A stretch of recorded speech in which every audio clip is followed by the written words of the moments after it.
అందరికీ నమస్కారం. ఈరోజు చంద్రబాబు నాయుడు గారికి సంబంధించి ఎకనామిక్ టైమ్స్ వాళ్ళు ఒక ప్రతిష్టాత్మక అవార్డుని అనౌన్స్ చేశారు. అది చూసి చూడగానే నాకు నా ఎంబీఏ రోజులు గుర్తొచ్చాయి. నా చిన్నప్పుడు సీఎం అంటే చంద్రబాబు, చంద్రబాబు అంటే సీఎం. ఎంబీఏకి వచ్చేటప్పటికి 2006 Andhra university campus Vizag. CM వచ్చేసి రాజశేఖర రెడ్డి.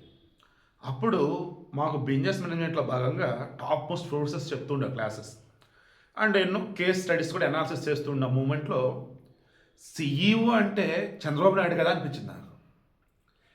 దాన్నే మా ప్రొఫెసర్ డిస్కస్ చేస్తే yes no doubt he's original CEO అన్నాడు ఆ రోజుల్లో.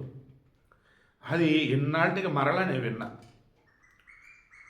సునీల్ మిఠల్ భారతీయ ఎయిర్టెల్ సంబంధించి హెడ్, ఆయన ఆధ్వర్యంలో ఒక జ్యూరీ ఉంది. అందులో మొత్తం 9 మంది. అందులో భాగంగా మన సజ్జన్ జిందాల్ స్టీల్ ఫ్యాక్టరీ, కొటాక్ మహేంద్ర ఉదయ్ కొటాక్, తర్వాత హిందుస్థాన్ యూనిలివర్ వాళ్ళు, తర్వాత హెచ్ఎల్ కంపెనీ వాళ్ళు, తర్వాత చూసుకుంటూ ఉన్నప్పుడు doctor Dev Shetty Narayana health group అని అది, ఇలా రిమైనింగ్ మరికొంతమంది వాళ్ళంతా ఉన్నటువంటి అండ్ అభిషేక్ మను స్వింగి లాయర్, వీళ్ళంతా ఉన్న ప్యానల్లో ఈ సంవత్సరానికి గాను చంద్రబాబు నాయుడిని బిజినెస్ సంబంధించేసి business reformer of the year 2025 ఈయన సెలెక్ట్ చేశారు. రేపు 2026 మార్చిలో ఆర్థిక నిర్మలా సీతారామన్ చేతుల మీదుగా ఆయనకి అవార్డుని ఇస్తారు. గతంలో ఈ అవార్డు ఎవరికి ఇచ్చారని చూస్తే కేంద్ర మంత్రి అశ్విని వైష్ణవ్, కేంద్ర మంత్రి నిర్మలా సీతారామన్, కేంద్ర మంత్రి జయశంకర్ అండ్ అంతకుముందు కేంద్ర మంత్రి అరుణ్ జైట్లీ, మధ్యలో మహారాష్ట్ర సీఎం దేవేంద్ర ఫడ్నవీస్కి ఇచ్చారు. మహారాష్ట్ర టోటలీ డిఫరెంట్, అద్భుతమైనటువంటి పూణే, నాగ్పూర్, ముంబై, థానే, రిచెస్ట్ స్టేట్స్లో అది కూడా ఒకటి.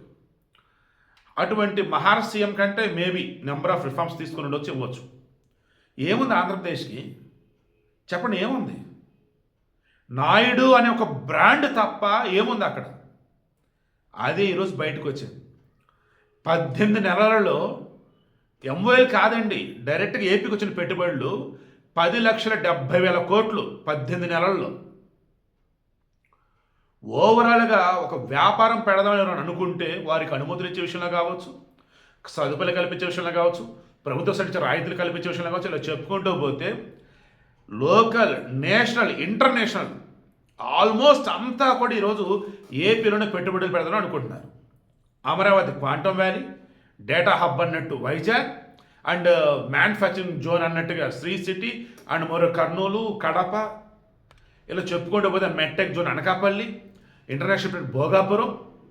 అసలు అద్భుతమైన రీతిలో ఏకంగా ఏరోస్పేస్ ఒక చోట, డిఫెన్స్ ఇంకో చోట, డ్రోన్లకు సంబంధించి ఒక చోట, క్లస్టర్స్ అందామా, సిటీస్ అందామా, హబ్బులు అందామా, పేరు లేవనే మీరు పెట్టండి.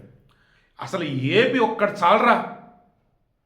భారతదేశంలో ఎక్కడ లేని విధంగా అన్ని సౌకర్యాలు మనకు ఉంటారా అని ఇంటర్నేషనల్ కంపెనీలు ఈరోజు అనుకొని వచ్చే విధంగా ఏపీని తయారు చేశాడు చంద్రబాబు నాయుడు. అందుకే ఆయనకి business reformer of the year 2025కి ఎకనామిక్ టైమ్స్ సెలెక్ట్ చేసి అవార్డు ఇవ్వడం జరిగింది. And he is deserve it. And yes, he is not only CM but also he is original CEO.